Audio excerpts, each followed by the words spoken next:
Hey everyone, this is Ed K. Smith, co-host of The Asset Show, here with the co-host Rob K. Hey Rob, how are you? Thanks, Ed. And we're very fortunate today to have the man, the myth, the legend, Mr. Monty Cahn, one of the OGs of the domain investing, domain sales world. I'm going to do a quick bio readout of Monty's because it's so long and filled with so many amazing things. So before Monty gets to say anything, I'm going to read this off. I'll try and be quick because it's quite a story. So Monty is the founder and president of Right of the Dot LLC, a licensed business and premium domain auction brokerage firm, providing internet consulting and advertising, specializing in new and existing TLD strategies. Monty has been pioneering domain and aftermarket services since 1994-95. So that is like real OG stuff. During his time, he's helped many new and existing TLDs have successful launches through registrar promotion, sales and auctions of premium domains. He was one of the early pioneers and he started investing in that 1994-1995 bracket. And he started the first ever domain brokerage business in the industry.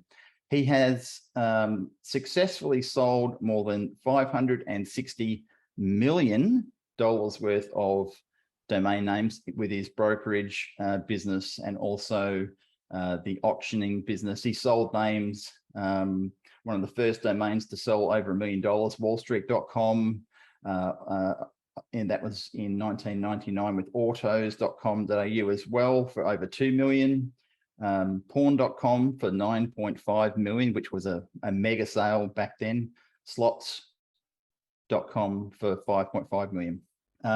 He's been inducted into the 2010 Hall of Fame by his industry peers, and he's had more than 150 industry presentations under his belt.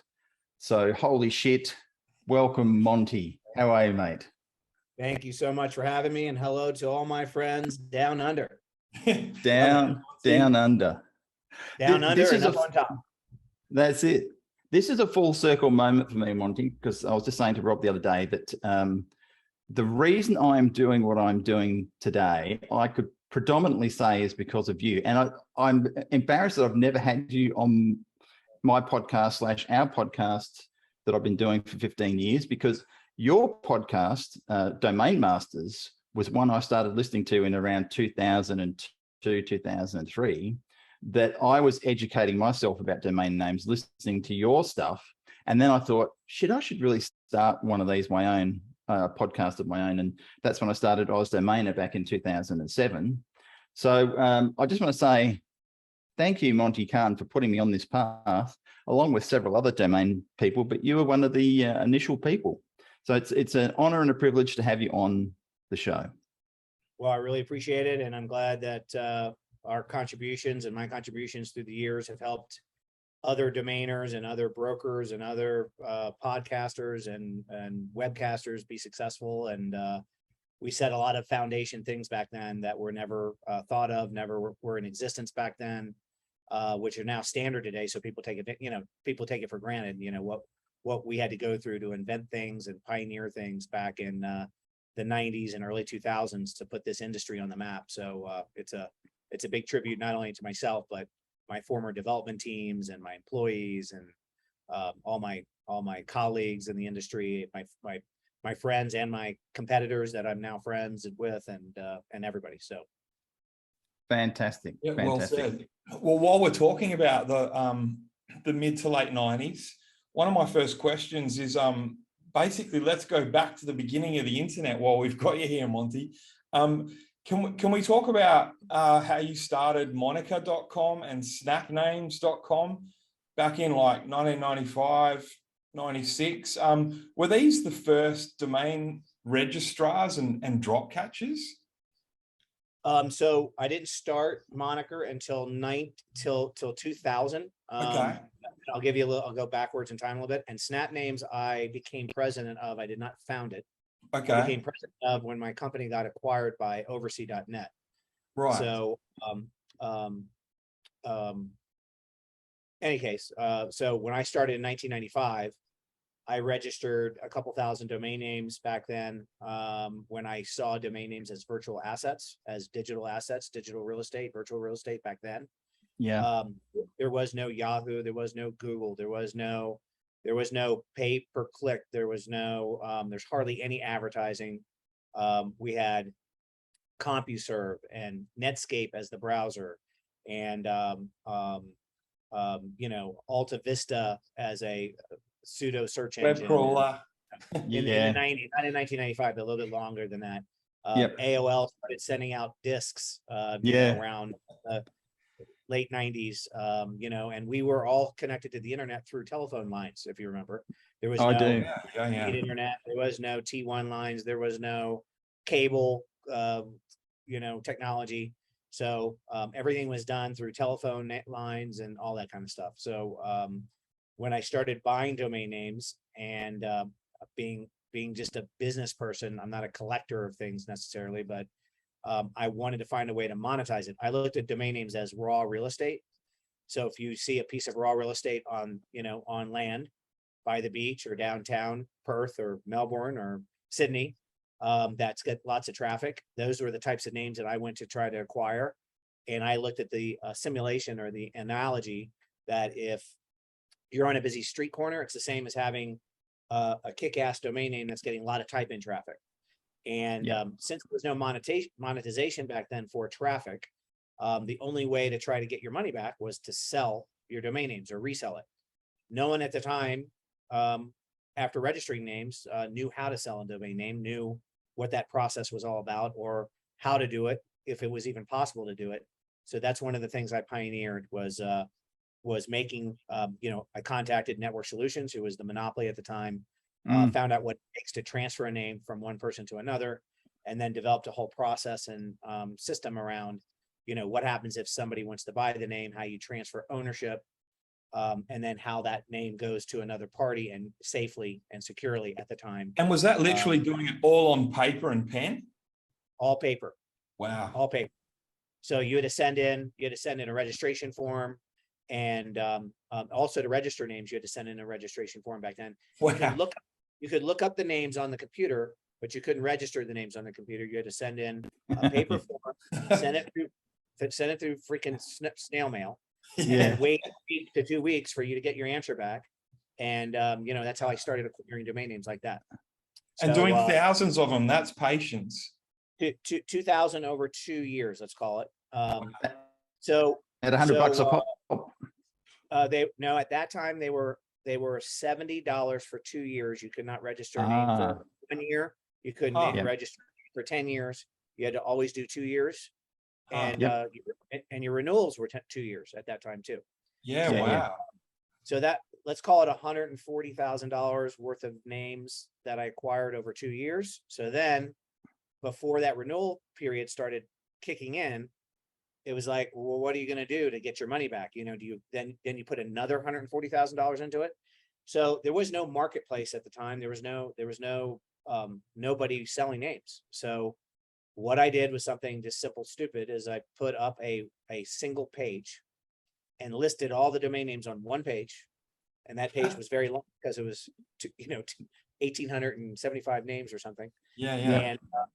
And in columns. And when you clicked on the name, you went to an email form, you know, to put in your email address, your contact information, and to say, I'm interested in this name, and click it. And it came to my email address. So what happened then, because there was no search engine, so that, you know, typing in domain names was your search. You typed in a domain name, saw where it went. If it went anywhere, most names didn't go anywhere because there was barely any hosting back then. But I found a hosting company in Orlando, Florida that would host, you know, these names, you know, just one site that would host these names. The name of the company I started back then was called Hit Domains, because you would hit on the website, you know, hit a domain, you know, like getting hits on your website, you know, so I called it Hit Domain. So that was pre-Moniker. And then, so the first day I turned on all the names, I brought the server down at the server place, in Orlando, because there was so much type-in traffic. So Yeah. like, Oh, I'm like, wow. so I'm just trying to figure out what's going on. Why would a server go down? Now back then, servers aren't what they are today. Yeah. They didn't have the No. memory or the baud or the cache or they didn't have what they have, but still they hosted websites or whatever. And if you remember back then, a server farm contained racks of boxes, in rows in a room with fans and air conditioners and all that shit. And I brought down the server farm, one server one day, in one day with 1,800 Just from type-in traffic. Yeah, man. type-in traffic. So then they added another server, brought that server down. Then they added a third server, brought that server down. Then another server brought that server down. So 4 Jesus. servers came down from all this type-in traffic. And then I was like, hey, I am on to something. So it took 6 servers to handle these 1,800 names and all that traffic back then. Jeez. And I sold in my first year 14 names. It brought in enough money to pay for the first year's renewals. And then my second year, I sold 16 or 18 names, brought in profit. And then I'm like, wait, hold on. This is a real legitimate, business. And this is just real estate flipping. Right? Yeah. So it's buying names, flipping it, whatever. I still had 1,500 names, after all that. And then I'm like, well, who is like me that has names as good or even better than me, who is interested in doing the same thing? They can't be happy just holding all these names unless they're using them, right? So Yeah. I went out and started finding everybody that had good names, and that's how I got a hold of wallstreet.com. That's how I got a hold of autos.com and many other names at the time. And they listed the names with me because I had the setup, and then I ended up selling those names through sealed bid auctions and email offer auctions and all kinds of shit. And by 1999, I built like a online auction listing service. I had a developer, build me the system, and we turned it into a real business and sold wallstreet.com for $1 million. That was the first time a domain name sold for $1 million. And then I sold autos.com that same year in 1999 to Cars Direct. If anybody remembers what Cars Direct is, it's still. Yep. So Cars Direct was owned by a company called Idea Lab, for anybody that remembers what Idea Yeah. Lab Yeah. is. Yeah. Idea Lab was the largest incubator at the time. There's a fly flying around here. So they had MindSpring, Earthlink, Jewelry.com, Toys.com, Pets.com, and many other. And they happen to have the .tv registry as part of their incubator. So they literally controlled or touched 50% of all internet traffic through all these companies that they held. So they bought autos.com to rename Cars Direct to autos.com. Yep. And they ended up not doing that. They ended up just launching another sub-site of Cars Direct and then competing the two sites together in marketing and everything. And they actually gained a ton of market share by having 2 strong names in the industry. Wow. And they killed AutoWeb and several other new car companies that actually bid for the name at the time to do that. So Bill's a clever operator. Yeah. So Bill Gross was the head of Idea Lab. They also owned Overture, which then became Yahoo. Yes. So that gives you a little bit of a holding. And they had Commission Junction at the time. Yes. Too. Yes. So Bill Gross. Yes. Bill Gross calls me on the phone after I sold him autos.com. And this is 1999. And he goes, hey, I really respect what you've created here. I want you to fly out to Pasadena. I've got a proposition for you. So I fly out to Pasadena, and he proposes to me that he wants to start a company called New.net that gets rid of the ICANN control of domain extensions, so that besides .com, .net, and .org, which was the only extensions at the time, and .edu and .mil, which you can register, but those 3 extensions, why can't we have a .sex and a .law and a this and that? Because I control 50% of all internet traffic with a little API or widget that you put in your browser, you can then see all these other extensions. And so I'm like, okay, I didn't know much about the politics in ICANN at the time. I wasn't an ICANN accredited registrar yet. And I was a reseller now for network solutions. The monetization, the monopoly broke up with network solutions. So there was bulk register at the time, if you remember that. There was Dotster. There was network solutions. There was register.com. There was only like 8 other registrars that got allowed to do registration. So network solutions didn't have the monopoly. ICANN was the group that was loosely formed at the time that allowed other registrars to compete with network solutions, and so that other people can get access to domain names. So long story short, I agreed to be acquired, and we had a really nice deal on the table. I'm moving out there. I planned on moving out to Pasadena, get into the incubator. Our pod was supposed to be right next to .tv, so there was some assimilation, some analogy, and some cooperation there with a domain name. TV stands for Tuvalu, which is a small little island near you guys. Yeah, that's actually sinking now. So it's actually sinking, but it was the most successful country code extension in the universe at the time. Wow. Television, So I'm out there. We got our negotiations down. We have a letter of intent. And if everybody remembers, in 2000, right on the cusp of 1999, 2000, the internet, stock market crashes. The internet stocks take a dive. Bill Gross loses 9 out of the $10 billion of value he generated from pets.com, toys.com, and the public interest. My deal ended up in smoke while I'm out there looking at houses. It was so crazy. Wow. Just overnight. Boom. Right when I was there, it was like the whole thing fell apart. Crazy.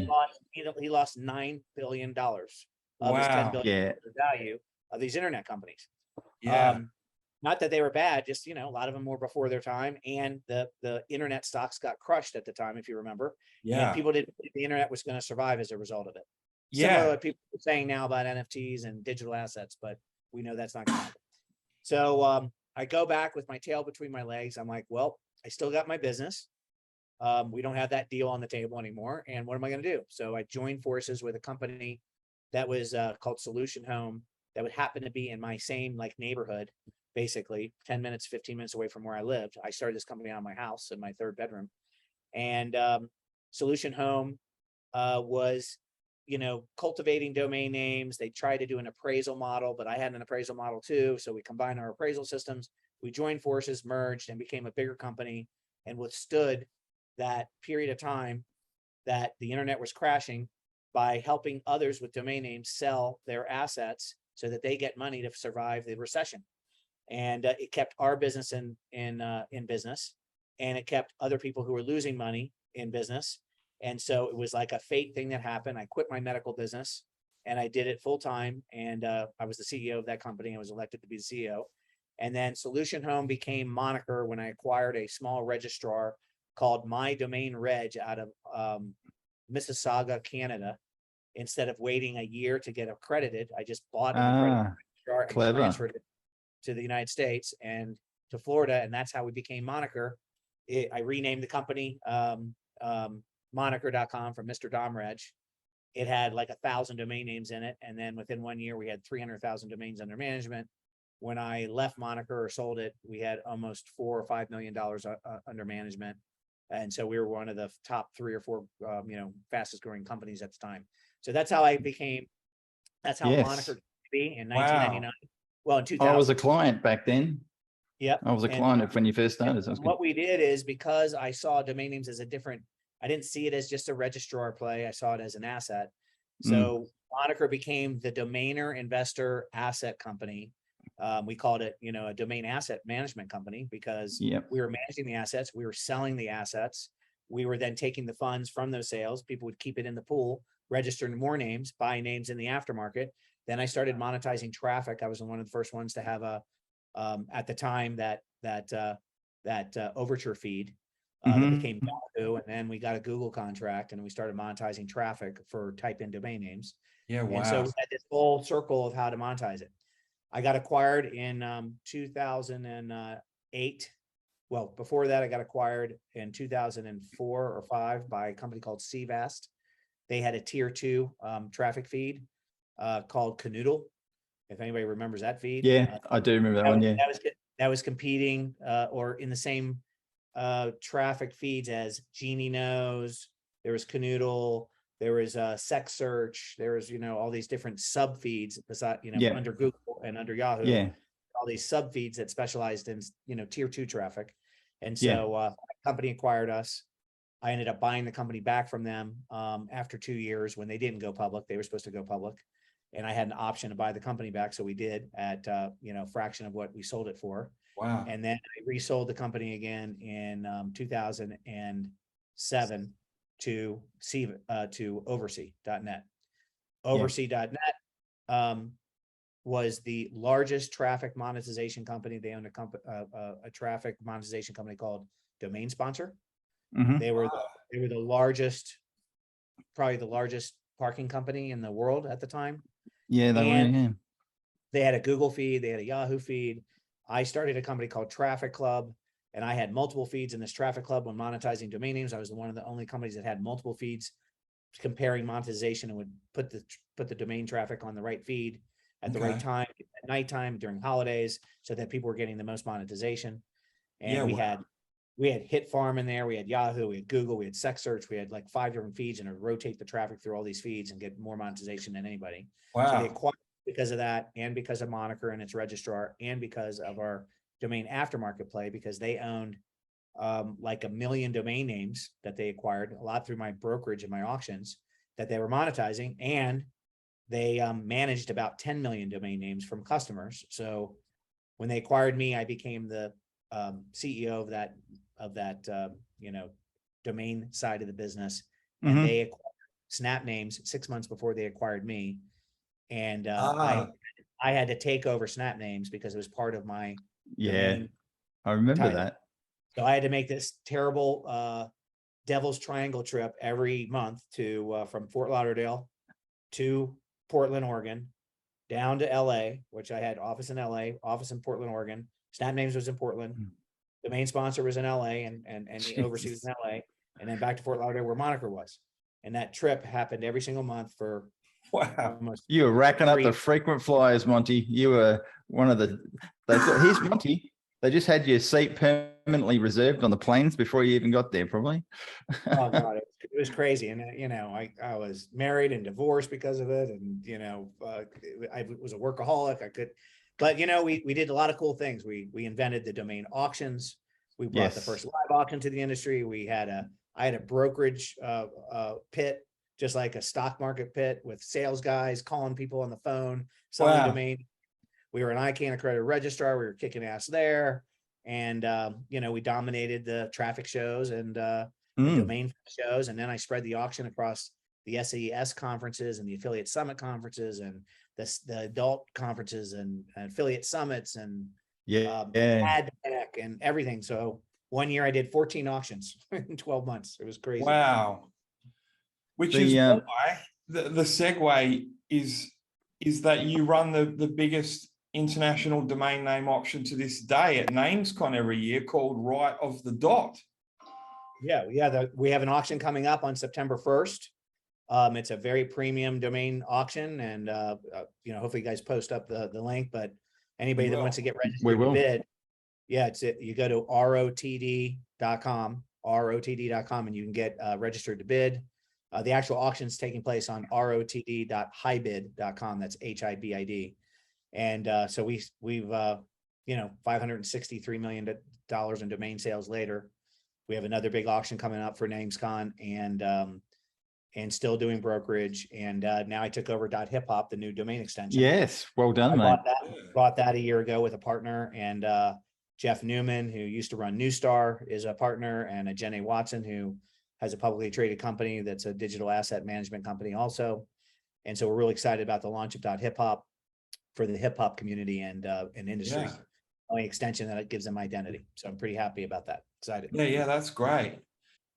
So this is people can go to rotd.com to find out about the Right of the Dot auction that's happening at NamesCon in like what is it, like a week or two? Now it's the conference, and everybody who can go to the conference should go to the conference. It's the first meeting in the domain industry in almost 3 years now because of COVID. Yeah. That's happened. So anybody should go register to attend the actual domain conference, because there's great content. There's going to be 1,000 people there to network with. Our auction's actually on there it is. Our auction's on the September 1st at 3 p.m. Central Time. And but the auction's open now. People are bidding right now. And then so we have 100 names or so that are going to be in the live auction, and then there's going to be about 500 names in the extended auction, which will run through September 15th. And I have a world champion auctioneer coming in, Wayne Wheat, who I always work with. And Yes, he he's sold good. over $1 billion worth of houses, and he's worked with me for 10 years. He's the best guy. So as you can see, people are starting to bid already. It just opened up for pre-bidding. So if you crazy. Virus.com, automobile.com, autoloans.com. There's a lot going on. Yeah, we just added arbitration.com today. It's got a great price. It's like, a great price also. I have Rick names. Schwartz's domains there. Rick Schwartz has domains in it. Frank Schilling has names in it. Braden Pollock has names in it. I've got a lot of OGs that have domains in it. Yeah. For the first time, we've got great first names like Pete.com, Doug.com, Carolyn.com. I've got great 3-letter names. I've got kick-ass type in traffic and keyword names like Digest and couriers.com and comicbook.com, which is one of the biggest names. Comicsbooks.com is in there, and I.com. There's tons of great names and all kinds of extensions. There's no no Australian names in there because I don't know what that audience is going to be like. I don't think there's too many coming to the show, but and it's hard to transfer some of those if you're not residents. So I'm trying to keep the names in the auction that don't require a ton of geo confirmation. Like .co.uk is fairly easy for anybody to own. .ca is fairly easy for anybody to own with presence. Others require, proxy. Yes. Yeah. Speaking of Australian domain names, though, our CCTLD down under, in October, pretty much on October the 3rd, our direct.au, kind of like .ca, is being turned on to the public, and it's the end of the sunrise period.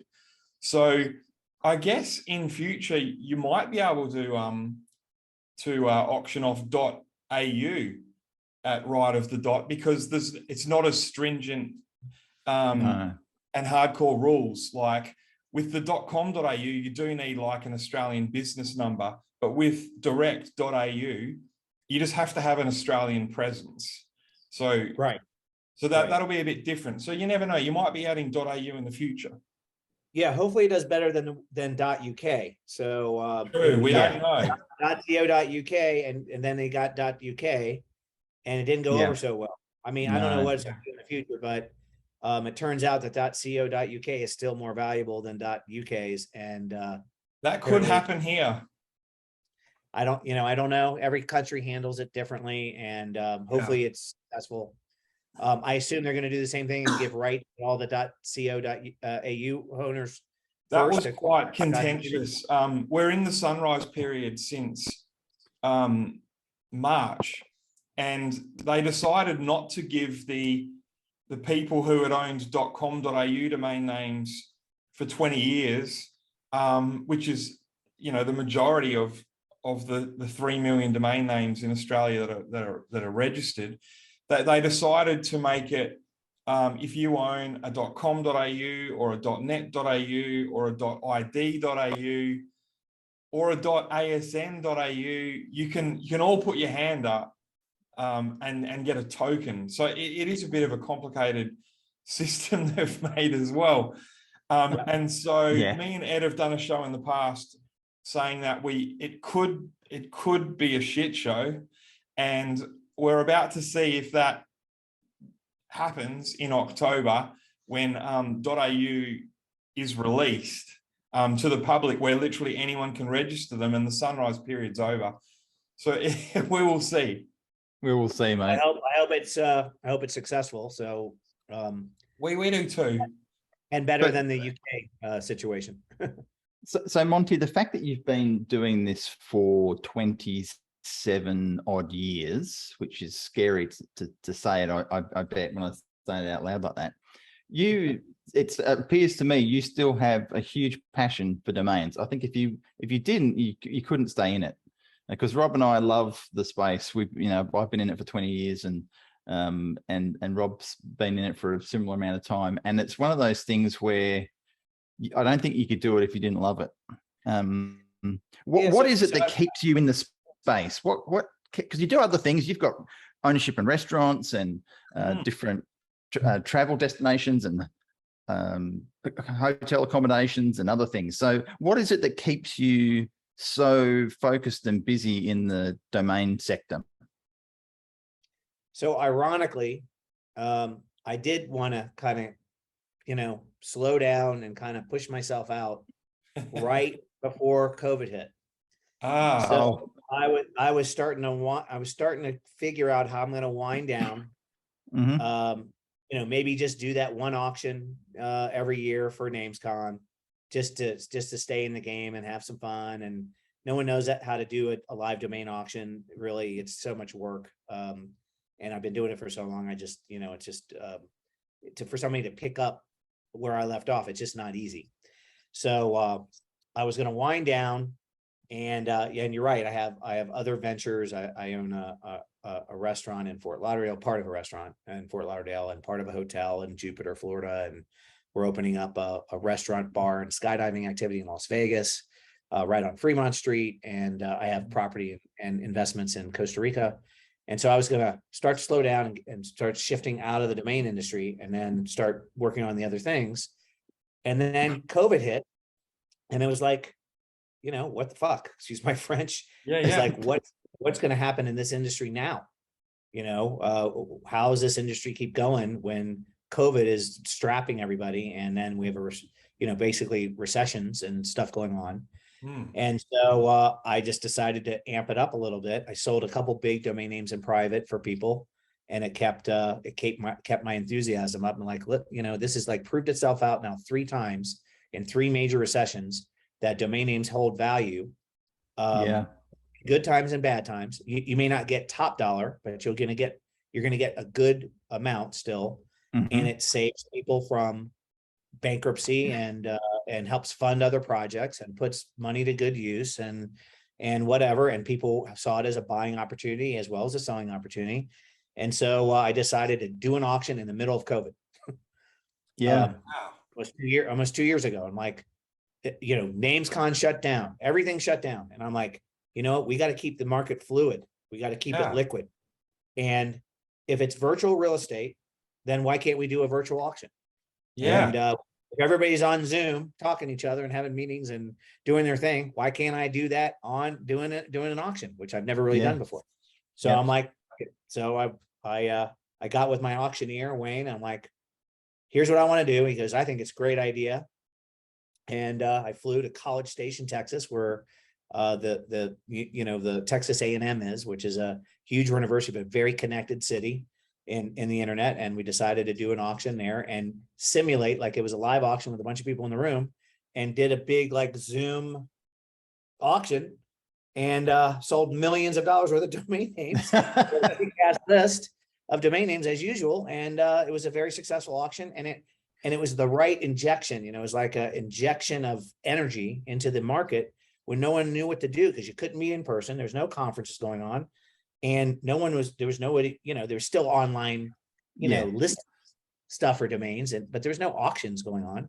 So I put one right in the middle of COVID, and it worked out. And then I did have a bad auction last February, which was one of my first bad auctions, when I decided to do the same thing on its anniversary, basically, and do another auction. And it happened to be on the eve that Russia invaded Ukraine, and I couldn't even predict that. I had no idea. That was happening. Of course. And the markets crashed overnight, and that auction just turned out to be just terrible because of that. But I couldn't do that. And, I made up for it. I sold a bunch of names in the aftermarket side of things, afterwards. So I made up the difference and stuff, but it was the first like really bad auction I had since like 2004 at an SES conference when no one knew why domain names were so valuable. And I sold like $1,000 worth of domain names in, at an SES conference. I was like, what the hell? That audience probably thinks the same thing, Monty. Yeah. So, but whatever. We just so anyway, to your point, my passion, my because I live, breathe, and bleed it, and I have been, and I've created so many things for the industry. I just like stayed true to the course, and it just keeps sucking me in. So it's like a line out of The Godfather, mate. Yeah. Just when I thought I was out, they dragged me back in. Yeah, and then there's this transition. This was a really rough transition since 2013 with all the new TLDs, right? So all the .com, loyalists that are so against new domain extensions, and I was against it too when I ran Moniker. I didn't see a place for it until .info and .biz and .tel and .name and .mobi and all the other extensions before this one, until they ran out of space. Why are they bringing in 1,000 new TLDs? I didn't get it. Yeah. And then I looked at, the telephone industry, the telecommunication industry, and I'm like, okay, so the 800 numbers, in the United States, I'm sure you're familiar with the toll-free numbers, 800. Yeah. So the 800 numbers back in the day were very valuable pieces of, telephone real estate. If you own 1-800 buy cars, that's your vanity number. No one could remember the number, so they spelled words with it. And those words were on the phone. So you went to the telephone and you looked up, okay, BUYCARS. It's because you couldn't remember the number. So you spelled it out on the phone pad. And so 1-800 buy cars was extremely valuable. 1-800 doctors, 1-800, love chat, and all the vanity numbers, both 800 numbers and 900 numbers. Yeah. But what happened to the 800 industry when all those vanity numbers got taken? What did they do? They added another toll-free extension. They went from 800, then they went 888, then they went 877, then they went 866 and 855, 833, 822. Now there's 20 toll-free numbers, and I looked at it like the domain industry. Well, they ran out of premium.com names, really. Yeah, right. So they have .net and .org, but really, what are the other vanity numbers? So why can't you have a buy.cars instead of buycars.com? Well, you can. And so so that's what happened. It's just like the 800 number business. It's just like the vanity numbers. When the strings ran out and the real estate is gone, sure, there's the aftermarket, which of course I play in and provide services for, but to provide all the new generation of users who don't have $10,000 to buy a used domain name or a domain name that's in the market. There's now, if you want to be a lawyer, you get a .law or .legal. If you want to be in the auto industry, you can get a .auto or .cars. If you want to be in the hip hop industry, now you have your own identity. People will know by your extension what you do. And that isn't present in .com. Com doesn't say what you do. Com stands for commercial. Where hip hop says, hey, I love hip hop. I'm in the hip hop industry. I'm a musician. I'm a producer. I'm in the fashion industry in hip hop. I'm an artist, whatever it is. And so the new extensions have a place, .club proved that out, and they were very successful by focusing on one string like we are. And they had a great marketing strategy to go to end users and market directly to the actual website. And they ended up selling their company for a lot of money to GoDaddy. And after registering 1 million names after 6 or 7 years. And we're going to do the same except more. And so that transition from 2013, where all the .com guys are saying there's nothing but .com, there's nothing but .com, which is like there's nothing like an 800 number, but there is. There's 888 and 877, 866. Look, anyone here's my point. The funny thing is, or the ironic thing is that our kids, they don't give a shit what .com is, or what it does. If they see something and they want to be a lawyer and they see a .law, they're going to get a .law because it makes more sense. It's linguistically more sense. And we're seeing that in the blockchain arena. Exactly. With NFTs and with these .eth and .avax and .blockchain domain names, they're already starting like that. Yes, exactly. Yeah. So the There's a decentralization of the internet and of domain names is, disrupting things a little bit. Unfortunately, the blockchain side of things, you can technically have two of the same extensions depending on what platform you're on. That has to be sorted out because you can't do that. That's messy. That's what very the messy. domain system is good for. Yeah. ENS, which is the Ethereum naming system. We're on that system as a .hiphop. Oh, wow, extension. great. So there's only one of those in our extension. So we're not hitting Handshake or anybody, doing the same extension, and it works with ENS. So all that stuff has to be sorted out. It's still in its infancy and confusion. I'm not against any of it as long as it sorts itself out, but you can't have two of the same extensions. That's not going to work. No, that won't work. That's crazy times. And one will lose, because in my mind, the big players like, the Google Chrome, the Google Chrome browser and the other browsers like Brave browser and Firefox, one day they'll choose. They'll say, well, .wallet, when you go here, this is what happens. And then the other, if someone else is called .wallet, they'll just be obsolete. Right. So this reminds me of the new .NET days where Bill Gross said, hey, why can't I have a .sex and a .toys and whatever? And he did. He put it up there. And then everybody thought .com domains were going to go away because of it, but they didn't.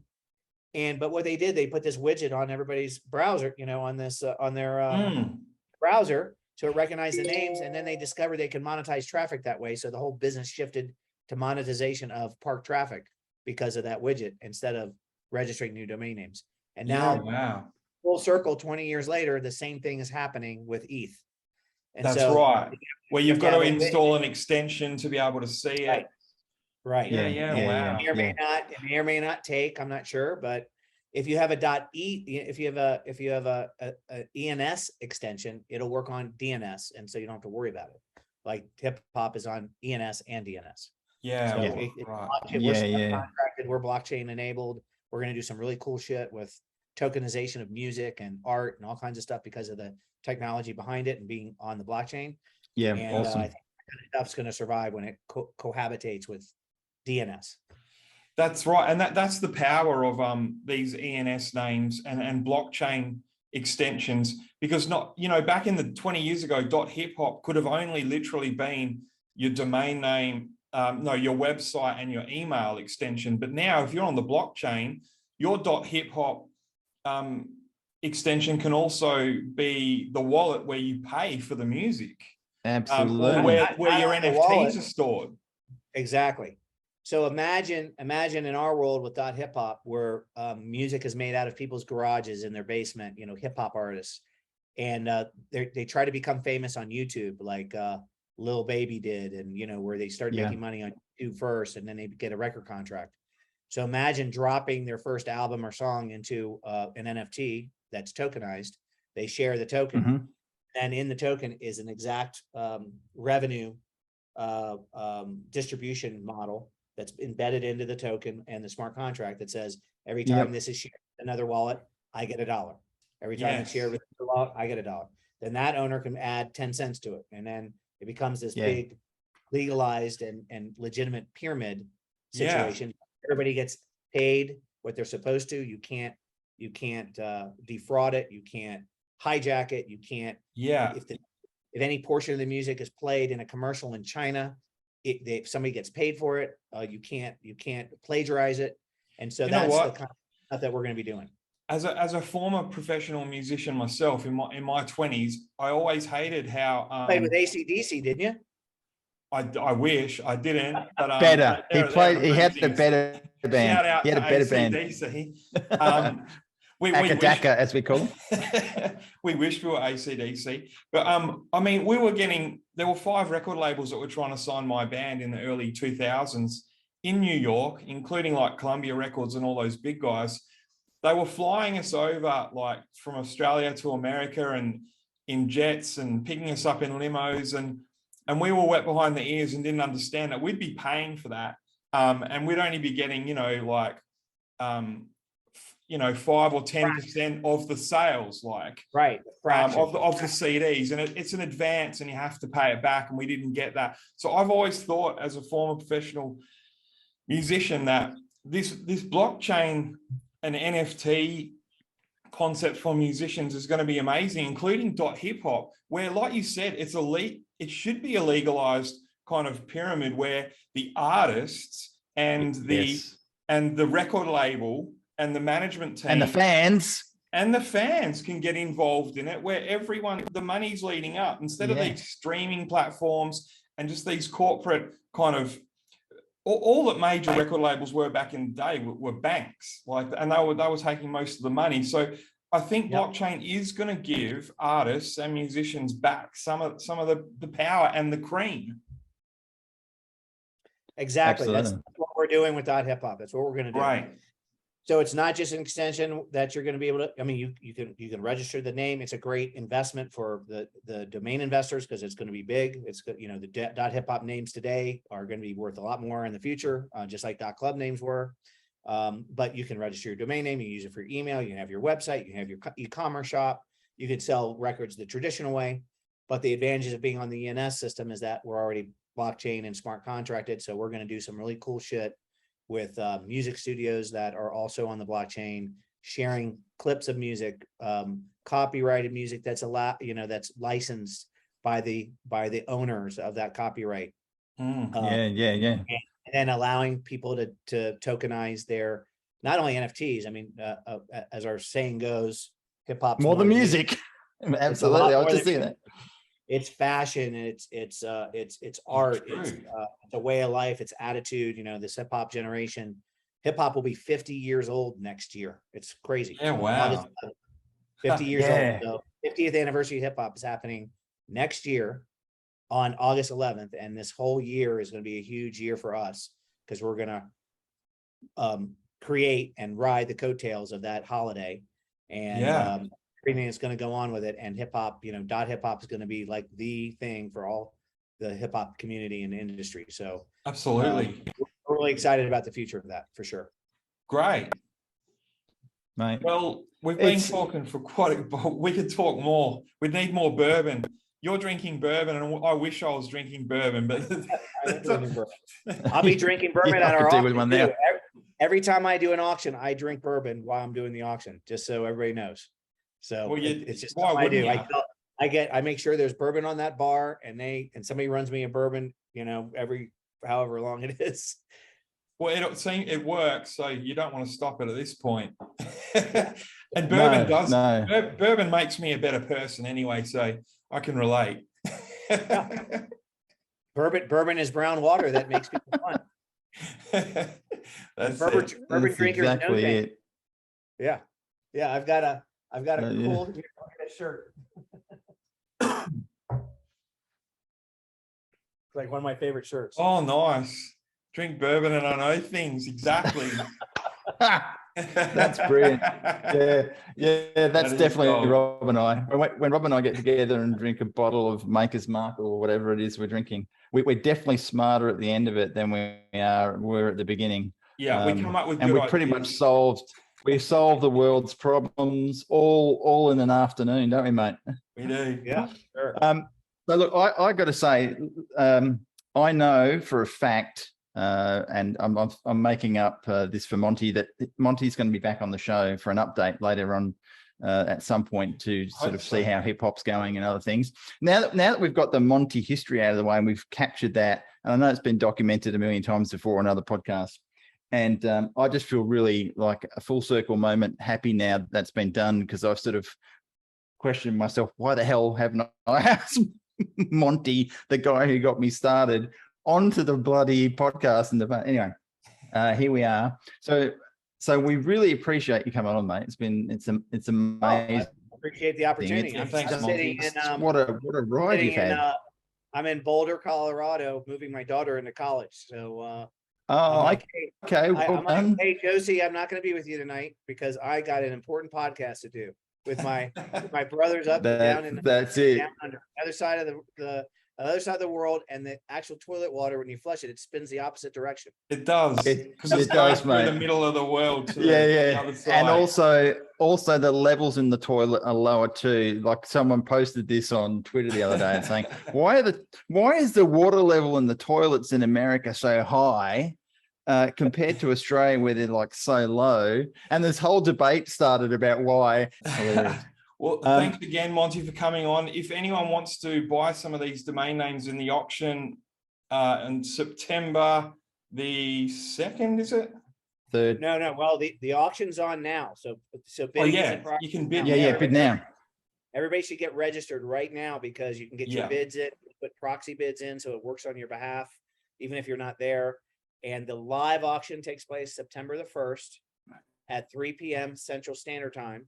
And you'll be able to bid online if you can't attend NamesCon in person. There'll be hundreds of people with paddles in the air on the show floor, but you can also use the system to bid remotely through the internet. So we take internet bids and live bids, and the winning bid is the winning bid, whoever's the highest bid, whether it's internet or. And then it's just like we're the Christie's or Sotheby's of domain names, so it works the same. Absolutely. And then any names that don't sell in the live auction, plus about 500 other names that we have in our extended auction or our online auction. That auction goes until September 15th. Okay. Online on the same platform.